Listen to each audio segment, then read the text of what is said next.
Be completely selfish. Destroy everything. Become the only person living on the world. Why are you not doing that? You want to be selfish, right? Why are you not being 100% selfish? Even selfish is corrupt.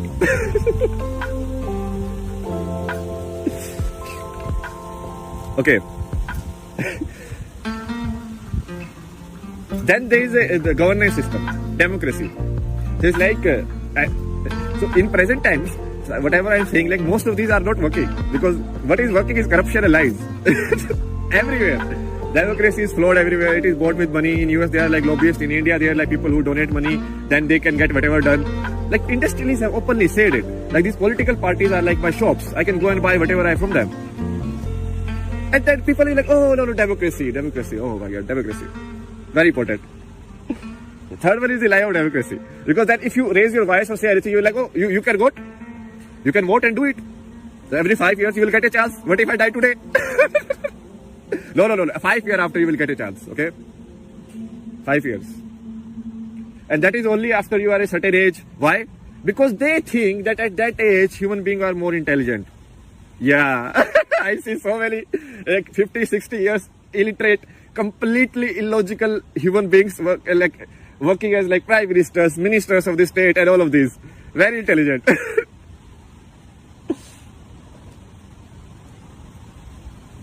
And fourth one is the family structure. But family structure is anyways breaking down.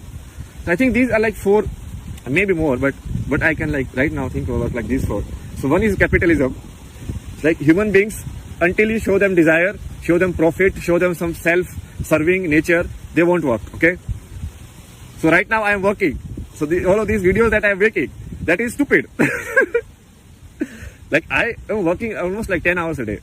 Because I am studying all of these, like guys, their teachings, I am analyzing like what is right, what is not right, all of that. But no, that is not work. Work is only where you feel unhappy. That is work. If you feel happy, that is not work. You understand? The logic behind it. So Ramana Maharshi, he said, but the other interesting thing which he kind of pointed it out, which is very factual, okay, is he said like observe the 3 states of your being. What are the 3 states he pointed? The 3 states of your being as awaking, which I am right now, okay, sleeping, and dreaming. You understand? So what is awaking? I think it's more, if you look at from dreaming side, you can see it. So what happens in